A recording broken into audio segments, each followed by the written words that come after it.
사랑하는 초업제교회 성도 여러분, 또 유튜브 시청자, 구독자 여러분 반갑습니다. 김정빈 목사입니다. 간밤에도 평안히 잘 주무셨습니까? 오늘은 2024년 9월 8일 오늘 성령강림절 지난 16번째 주일 아침입니다. 오늘도 거룩한 독서 시간을 함께 가지도록 하겠습니다. 자, 잠시 기도합니다. 아버지 하나님 감사합니다. 간밤에도 지켜주시고 새날 주시고 특별히 주일 아침을 맞이하게 하시니 감사합니다. 이 시간에도 짧은 시간 또 거룩한 독서를 하면서 안희수 사모님의 영성을 우리도 도전받고 본받기를 원합니다. 구령의 열정이 우리 안에 불타오를 수 있도록 도와주옵소서. 이 시간 통해서 집중하게 하시고 감화감동 은혜 받을 수 있도록 도와주옵소서. 예수님의 이름으로 간절히 기도하옵나이다. 아멘. 네, 함께 우리 읽도록 하겠습니다. 오늘 104장 승리하는 투쟁. 이 대목입니다. 제가 읽어드리겠습니다. 추억이 많았던 대학 시절을 동경에서 보낸 탓인지 나는 한국을 방문할 때면 의례 동경에 들른다. 아마 상당히 오래전의 일이라 생각되는데 나는 대만에서 원고 죽으면 죽으리라를 쓴 다음에 미국에 가기 전 잠시 동경에 머무른 적이 있었다. 그때 겪은 일이 문득 생각난다. 나는 곧장 미국으로 가야 했지만 동경에 들러서 쉬고 싶었다. 의례 습관이 되어버린 그 일이 나에게는 자연스러웠던 것이다.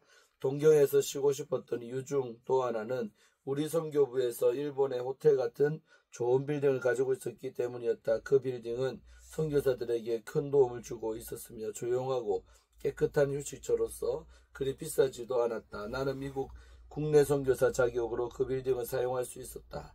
나는 미리 전화로 빈 방을 예약해놓고 동경에 도착한 즉시 그 빌딩으로 갔다. 숙박료는 엄청나게 비싸면서도 협소하고 불편한 일본의 호텔보다 부담스럽지도 않으면서 편리하게 사용할 수 있는 그 빌딩은 언제나 조용하고 깨끗한 분위기를 지니고 있었다.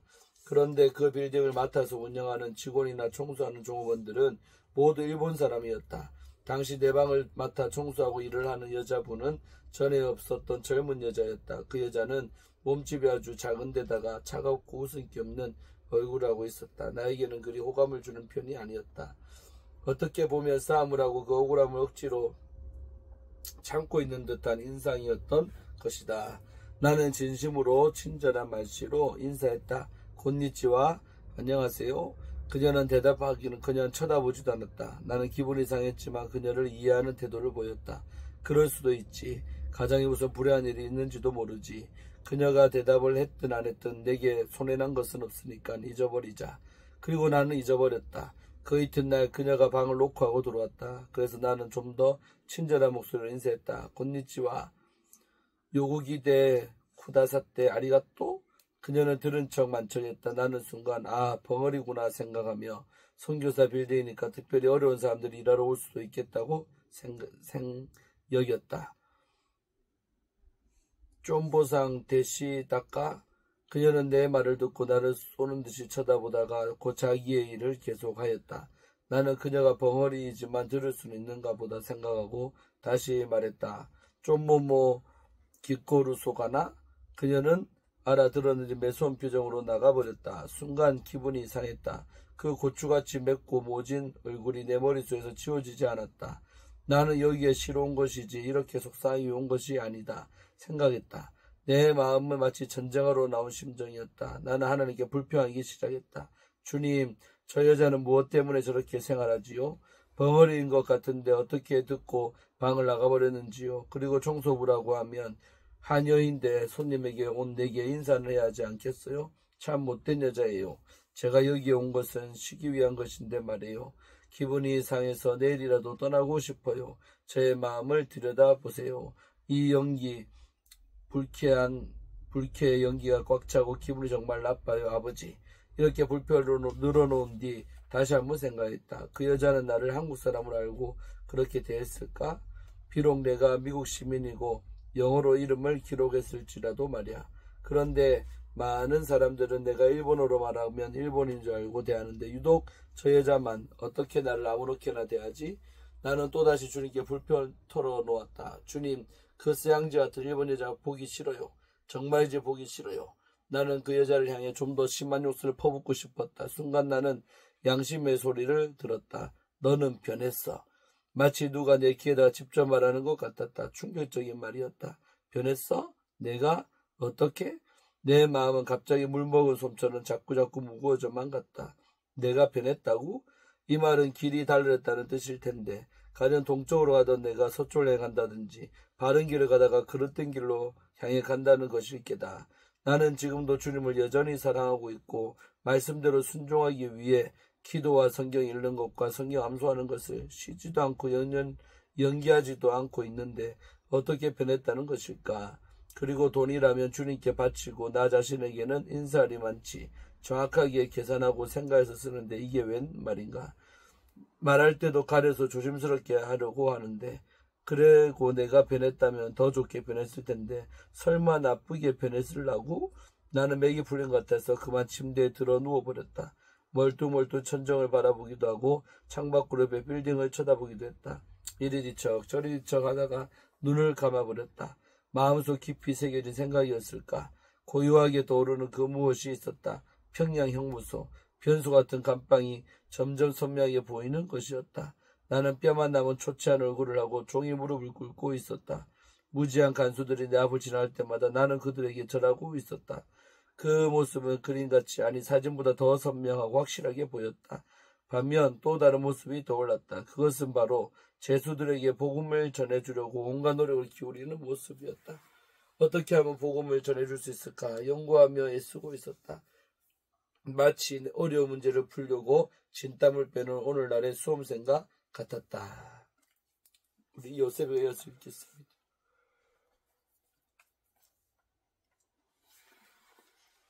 아, 맞아. 바로 이것이야. 그 깜빵에 있을 때는 죄수 하나하나에게 어떻게 하면 복음을 전할 수 있을까 골똘히 연구를 했는데 이제는 그러한 열심이 없어져 버렸구나. 단지 눈에 보이는 것으로 판단하고 밉게 굴면 미워하고 잘해주면 기뻐하게 되었구나. 연구하지 않는다는 것은 사랑하지 않는다는 뜻이다. 사랑이 없으면 상대방을 행동으로만 판단하고 그 속에 있는 영혼의 상태에 대해서는 무관심하게 된다. 소경이 된다는 것이다. 깜빵에 있을 때는 나는 어떠했던가? 그 만주 여자, 정부가 생기자 서로 짜고 사귄 남편을 12조각으로 토막살인해 강문에 버린 그 만주 여자를 나는 어떻게 대했던가? 그녀의 저주 담긴 욕설에 재수없다고 상대조차 하지 않았던 다른 죄수들에 비해 나의 태도는 어떠했던가? 그녀를 내 방으로 데려오기 위해 기도하고 간수들에게 사정하지 않았던가? 그것은 참으로 그녀에게 복음을 전하고 싶었던 열정이었으리라. 그러나 이제는 비행기도 마음대로 타고 호텔에서 여정을 풀고 산 순교자랍시고 성도들에게 극진한 대접을 받고 먹고 싶은 대로 다 먹고 입고 싶은 것 다 입을 수 있지 않은가? 그뿐인가?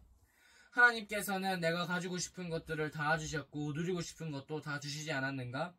감독자도 없는 이러한 자유, 이러한 축복을 거저받지 않았는가? 아, 나는 정말로 변했구나. 변해버렸어. 나는 침대에서 벌떡 일어났다. 그렇다면 내 생활은 고쳐져야 한다. 내 태도와 말씨도 달라져야 한다. 적극적으로 바꾸도록 하자. 그렇다면 어떻게 무엇부터 바꾸어야 하나? 우선 이 여자에 대한 미움을 사랑으로 바꾸어야 한다. 사랑스럽지 않기 때문에 사랑해야 하는 것이다. 나는 주님께 결심을 말씀드렸다. 주님, 지켜보세요. 저는 회개했어요. 제게 지혜를 주셔서 사랑하는 법을 지키게 하소서. 나는 일어나서 아래층 사무실로 내려갔다. 마음은 사랑할 수 있다는 흥분으로 가득 차 있었다. 사무실 문을 열고 들어가 맨 앞 책상에서 일하고 있는 일본 사람에게 내 방을 맡아 청소하는 젊은 여자의 이름을 물었다. 그 직원은 상기된 내 얼굴을 보더니 무슨 무례한 일이 일어났는가 하는 궁금증으로 반문했다. 왜 그러세요? 무슨 좋지 않은 일이라도 있나요? 그 여자 대신 다른 사람을 바꾸어 드릴까요? 나는 고개를 저으며 웃는 얼굴로 말했다. 아니에요. 천만에요. 나는 그분과 친구예요. 그런데 이름을 모르니 말이 되겠어요? 친구요? 그게 정말입니까? 자세한 말씀은 나중에 해드릴게요. 그는 3층을 맡아 일하고 있는 청소부 명단을 훑어보더니 찾았다는 신호로 고개를 끄덕였다. 에미꼬상이라는 사람이네요. 아, 네, 감사합니다. 정말 감사해요. 나는 에미꼬상의 모든 것을 안 듯 기뻤다. 아니 정말 에미꼬상을 알게 될 것이라는 기대 때문이었는지도 모른다. 나는 에미꼬 하면서 연신 되뇌이었다. 엘리베이터를 타는 것도 잊어버리고 계단으로 올라갔다. 그런데 이게 웬일인가? 에미꼬가 계단으로 내려오고 있지 않은가? 내 마음은 몹시 흥분되었다. 미움을 사랑으로 바꿀 기회가 온 것이라 생각했기 때문이다. 우리는 서로 마주쳤다. 그녀는 분명히 나를 알아보았다. 나는 눈치를 챘지만 일단 모른 체하고 발만 보며 계단을 올라갔다. 드디어 바로 앞에서 마주치게 되었다. 나는 그녀를 가로막고 섰다. 그녀가 왼쪽으로 가면 나도 왼쪽으로 갔고 그녀가 오른쪽이면 나도 오른쪽이었다. 그녀는 그때서야 쏘는 듯한 눈초리로 나를 노려보았다. 나는 활짝 웃으며 그녀의 이름을 불렀다. 에미꼬상. 그녀는 놀라면서 다시 나를 쳐다보았다. 그렇지만 여전히 입은 열지 않았다. 에미꼬상은 이유도 없이 나를 미워하고 있지요? 마치 내가 미워 죽을 지경인 것 같아요. 그런데 나는 에미꼬상을 잘 알기 때문에 좋아 죽을 지경이에요. 믿겠어요? 나를 아신다고요? 그녀의 음성은 날카로웠고 얼음같이 차갑고 싸늘했다. 그러나 나는 밝게 웃으며 말했다. 그럼요, 알지요. 그러니까 이렇게 당신의 이름을 부르지요. 언제 당신이 내게 이름을 가르쳐준 적이 있어요? 없지요? 그렇지요? 그녀는 어처구니가 없다는 표정으로 대답했다. 없어요. 그것 보세요. 그런데 내가 어떻게 당신의 이름을 알겠어요? 그것은 내가 당신을 좋아하기 때문이에요. 내가 애써서 당신의 이름을 찾게 된 거예요. 아시겠어요? 그녀의 음성은 여전히 싸늘해서 마치 겨울바람이 불어오는 듯했다. 그녀의 태도가 그럴수록 나는 더욱 사랑할 마음이 커갔다. 자, 내가 어떻게 당신의 이름을 알게 되었고 또 내가 당신이 좋아 죽을 지경인지 그리고 이것이 사실인지 알고 싶지 않으세요? 알고 싶으면 내 방에 찾아오세요. 내가 설명을 해줄게요. 그렇게 말을 마치는 순간에도 나는 그녀의 냉정한 태도에 정이 떨어지는 것을 스스로 느낄 수 있었다. 그렇게 말하고 나서 나는 씁쓸한 표정을 지으면서 내 방으로 돌아왔다. 여전히 기분이 그리 좋지 않았다. 언제 그녀를 사랑하리라는 마음을 가졌던가 싶었다. 어쩜 저런 사람도 있다. 인간으로서 인정이 없다면 동물과 무슨 차이가 나겠는가. 단지 먹고 자고 새끼 낳고 하다가 죽을 뿐이다.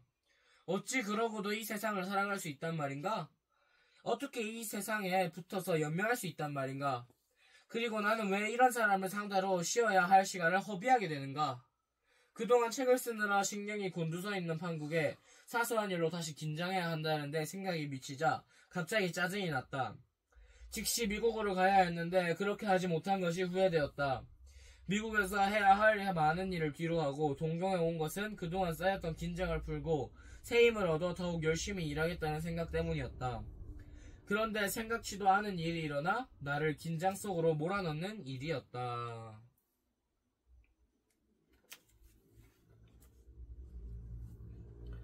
그러나 나는 마음을 바꾸기로 했다. 투쟁은 이미 시작되었다. 나는 이 투쟁을 단념할 수 없다.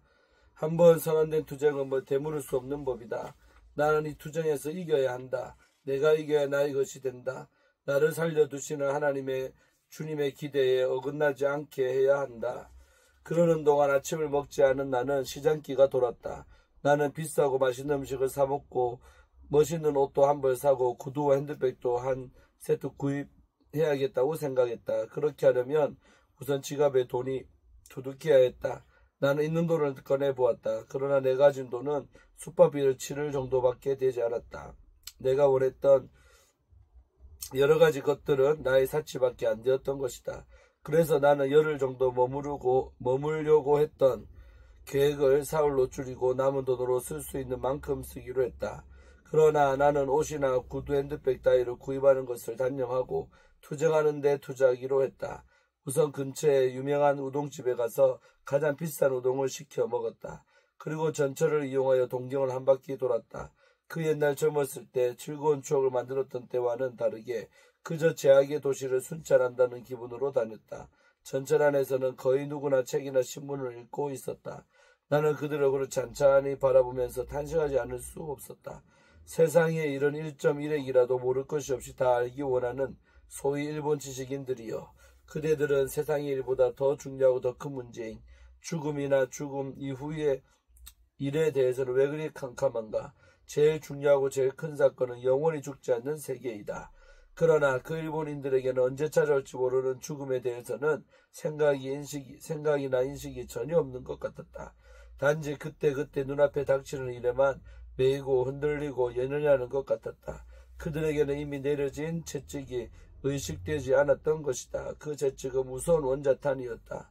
그들은 그 채찍에 대해 마치 남의 일인 양 아니면 지나가는 바람소리인 양 무감각했다. 깨달음이 없으면 짐승과 같다고 성경에서 말하고 있다. 이 말은 참으로 진리이다. 나는 과거의 소명 때문에 일본 사람에게 복음을 전하기 위해 안간힘을 쓰던 일을 오롯이 기억했다. 지금은 다 지나간 과거이지만 당시 내 생활은 잊을 수 없는 고통의 도가니였다. 그러나 복음에 대한 내 열정은 대단했다. 교만하기 짝이 없는 일본 군인들을 향해 하나님의 말씀을 선포하기도 하고 담대히 말을 했다. 일본은 유황불에 망하게 될 것이요. 그리고 일본은 온 세계로부터 수치를 당하게 될 것이요. 어서 빨리 회개하시오. 나는 만 6년 동안 변함없이 경고하고 다녔다. 그것은 일종의 투쟁이었다. 인내가 필요했고 용기가 필요했다. 사형을 유도하기 위한 조사관의 어려운 질문에도 하나님의 말씀으로 자연스럽고 진지하게 대답할 수 있었다. 나는 결코 그들에게 무릎을 꿇지 않았다. 그러한 용기는 내게서 나온 것이 아니었다. 성령님께서 친히 내 속에서 역사하신 것이었다. 성령님의 역사는 세월이 지날수록 더욱 선명하고 분명하게 나타난다. 내 과거가 아무리 쓴 아픔이었다 할지라도 성령님의 역사하심을 체험했던 사실 하나만으로도 이 세상에서 살아가는 의미가 있는 것이다. 그렇게 생각하니 내 마음에는 어느새 하나님을 향한 기쁨과 감사가 넘쳤다. 나는 일본 군인들을 대할 때마다 생목숨을 걸었다. 죽고자 하는 자는 살고 살려고 하는 자는 죽는다는 예수님의 말씀을 체험으로 진리라 확증할 수 있다. 여기에 말씀의 묘미가 있는 것이다. 전쟁병에 걸려 미친아이처럼 살육하고 압제하며 약탈하는 광란자 일본의 조그만한 한 조선인이 어떻게 감히 맞설 수 있었겠는가? 때문에 죽으면 죽으리라는 자세가 되지 않을 수 없었다. 그러한 용기는 하나님께서 주신 힘이었다. 과거에는 그렇게 주님이 하라고 하신 대로 순종했는데 이 청소부 여자 한 사람으로 인해 기분이 상하고 상처받다니 나는 정말 변했나 봐. 나는 그런 생각으로 다시 한번 결단을 내렸다. 전차는 내가 내릴 여기에 섰다. 내리면서 생각했다. 다시 한번 해보는 거야. 그래 하고 말고 하고야 말리라. 나는 흰 구름 가득 하늘을 보았다. 그리고 그 구름 너머 창공에 계신 하나님을 우러러 보았다. 아버지, 과거에 저와 친밀하게 함께 해주신 아버지, 내 아버지여. 그때 했던 결심을 오늘 다시 하겠습니다. 죽으면 죽으리라는 순종을 하겠습니다. 지켜봐 주세요. 그리고 저를 도와주세요.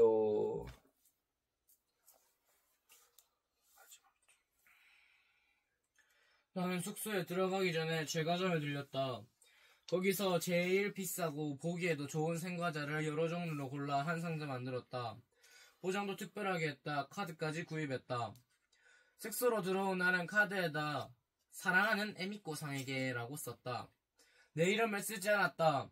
리본으로 장식한 선물 상자를 들고 아래층으로 다시 내려갔다. 사무실 바로 뒤쪽에는 청소하는 여자분들이 쉬는 방이 있었다. 나는 선물 상자를 그 방문 앞에다 놓고 내 방으로 돌아왔다. 피곤해할 나는 웬일인지 전혀 피곤하지 않았다. 마음에는 도리어 샘처럼 솟는 기분이 있었다. 사실은 감옥 생활에서 얻은 체험이지만 나는 주님이 계시며 주님이 내게 시키신 것이라 생각하면 힘이 생기고 기쁨이 넘친다. 그리고 세상도 따라서 기뻐 보인다. 성경의 인물 중 모세는 120세까지도 눈이 완전했고 젊은 사람들같이 힘이 있었다고 하는데 이와 같은 것이 아닌가 싶다. 나는 에미꼬가 그 선물을 받고 어떠한 반응을 보일지 궁금해하면서 잔뜩 기대했다. 그러나 시간이 가면 갈수록 더욱 부정적인 생각이 짙어갔다. 그 맹꽁이 아가씨가 어쩌면 그 생과자를 먹지도 않고 내게 도로 가져다 줄지도 모를 일이다. 난 일이 그렇게 된다면 나는 어떻게 할 것인가? 만일 에미꼬가 내게 와서 난 이런 건 먹지 않아요 하면 나는 그녀의 손을 잡고 애원하듯이 그러지 말아요 에미꼬. 이것은 에미꼬를 위해 내가 특별히 사온 것이에요. 먹어봐요 라고 말해야겠지? 아니야. 그렇게까지 사정하면서 구차하게 굴 필요가 있을까? 차라리 아 그래요 잘 됐군요 내가 먹지요 뭐 오케이 하면서 문을 꽝 하고 닫아버릴까? 그러한 생각으로 머리가 복잡했다.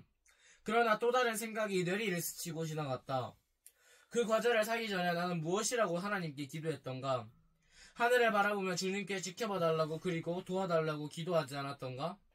변덕스러운 내 모습이 초라해져 부끄러웠고 심지어 미워지기까지 했다. 에미꼬가 나를 대하는 태도와 내가 주님을 대하는 태도가 똑같지 않은가? 나는 마룻바닥에 엎드렸다. 아버지, 제 모습을 보았습니다. 저의 이런 모습을 용서하시고 당신의 자녀답게 행동하도록 도와주세요. 나는 간절한 마음으로 기도드리고 다시 에미꼬의 태도에 대해 생각했다. 이런저런 생각을 하다가 피곤 탓인지 잠에 빠지게 되었다. 평안한 마음으로 눈을 붙인 것이었다. 다음날 아침 상쾌한 마음으로 하루를 맞이하였다. 아침 식사는 호텔에서 제공되었다. 나는 식당으로 내려가서 과일 주스를 마셨다. 그리고 잘 아는 선교사들과 대화를 했다. 특히 그 전날 도착했다는 어떤 선교사의 누님이 동생을 만나러 왔다고 하면서 미국 이야기를 했다. 긴 이야기를 나누고 내 방에 돌아오니 10시가 넘어 있었다. 그날도 에미꼬는 제 시간에 방을 청소하고 있었다. 이미 사용했던 수건들을 치우고 새 수건을 걸어놓고 휴지통을 비우고 있었다. 그런데 에미꼬의 표정이 달라져 있었다. 무슨 말인가 하고 싶은 표정이었다. 순간 나는 너무 기뻐서 유심히 에미꼬를 쳐다보았다. 에미꼬는 자기 카페트에 무릎을 꿇으며 인사를 했다. 센세이, 아리고또 고자이마스. 선생님, 고맙습니다. 나는 그 인사말을 듣고 너무 기뻤다. 어머, 그래요? 좋아, 정말 좋아요. 나는 활짝 웃으며 말을 했다. 에미꼬도 싱긋 웃었다. 그녀가 웃다니. 나는 믿을 수 없을 정도로 놀랐다. 에미꼬상, 당신은 정말 미인이에요. 정말 예뻐요. 이쁘다고요. 에미꼬는 부끄러운 듯 몸을 조금 움츠렸다. 그러나 곧 그 말에 대해 반응했다. 웃어대쇼. 거짓말이지요. 저는 이쁘지 않아요. 세상에서 제일 못생겼어요. 동경말씨가 아니었다. 지방색이 짙은 사투리였다. 생과자 한 상자가 그렇게 놀라운 결과를 가져오리라고 기대하지 못했다. 시골에서 살아서인지 그런 생과자를 맛본 적이 없었던 것 같다. 우리는 금세 가까워졌다. 나는 가지고 있던 책 만일 그렇지 않을지라도를 에미꼬에게 주고 싶었다. 이 책은 죽으면 죽으리러의 1호판으로 내가 쓴 책이다. 성경 다니엘을 보면 느부갓네살 왕이 금신상에 절하지 아니하면 풀무불에 집어넣겠다고 위협했을 때 사드락, 메드삭, 아벳느고가 대답하는 장면이 나온다. 왕이 만일 우리를 풀무불에 던져 넣으면 우리가 던지는 우리 하나님이 우리를 건져주실 것이요. 만일 그렇지 아니할지라도 왕의 금신상에게 절할 수 없습니다. 1호판의 제목은 여기까지 인용되었다. 에미꼬상, 책 읽는 것을 좋아해요? 하이. 나는 선뜻 선물했다. 일본은 의무교육 지도 때문에 벽촌에까지 문맹은 거의 없었다. 에미꼬도 국민학교까지는 나왔을 테니까 책을 읽는다는 것을 의심할 필요가 없었다. 에미꼬상, 그런데 이 책은 좀 별다른 책이에요. 읽어보면 에미꼬상도 다른 사람들에게 놀랄 거예요. 읽을 시간이 있겠어요? 네, 저녁에는 시간이 많으니까 읽을 수 있어요. 에미꼬상은 가슴에다 책을 대고 두 팔로 꼭 안은 채 인사를 하고 문을 나섰다. 에미꼬로 인해서 신경이 그렇게까지 곤두섰는데 웬일인지 평안하고 감사한 마음이 우러나왔다. 나는 주님께 감사했다.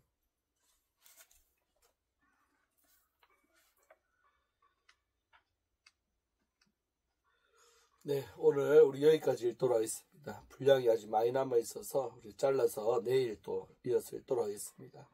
여기까지 봤는데요.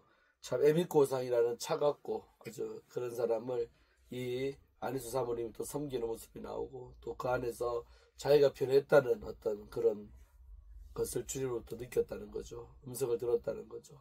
그렇습니다. 살다 보면 또 초심을 잃어버릴 때가 있잖아요. 우리 안희수 사모님도 정말로 그 극악한 평양 형무소에서 6년간을 그렇게 산 순교자가 됐었는데 그때 시절 비교하면 얼마나 좋아질지 않습니까? 그런데 자기가 변했음을 느꼈다고 회개하면서 또다시 사랑하리라 품어보리라 그렇게 하는 모습을 볼 때 은혜가 됩니다. 우리 목회자들도 살다 목회하다 보면 이제 자기의 초심이나 처음 목사 될 때 그 마음들이 많이 때가 묻고 또 이렇게 하는 걸 느낍니다. 저도 느낍니다. 그래서 항상 우리가 초심으로 돌아가는 것이 정말 생명이고 또 중요한 부분인 것 같습니다. 여러분들도 초심을 잃지 않는 은혜 있으시기를 바랍니다. 기도하고 마칩니다. 하나님 감사합니다. 오늘도 귀한 독서 시간을 통해 은혜 받게 하시고 우리 안희수 사모님의 귀한 영성 신앙 배우게 하심에 감사합니다. 우리들도 늘 살다 보면 또 때가 묻고 또 시간이 지나면서 초심이 흐려질 때가 있는데 정말 주님의 말씀 앞에 서면 그다시 옷깃을 여이면서 초심으로 돌아가게 되는 놀라운 은혜가 임하게 하여 주시옵소서. 아멘. 그래서 처음처럼 뜨겁게 사랑하고 뜨겁게 충성하며 뜨거운 마음으로 사역하는 모두 이 땅의 사역자들, 목사님들, 선교사님들, 또 사명자들 되게 해 주옵소서. 오늘 하루도 지켜줄 줄로 믿사옵고 우리 구주 예수님 이름으로 간절히 기도를 옵나이다. 아멘. 예, 오늘도 몇 시간 후에 교회 오실 건데 조심해서 오시고 함께 늦지 말고 오시고 일찍 와서 함께 기도함으로 또 은혜 받기를 원합니다. 샬롬.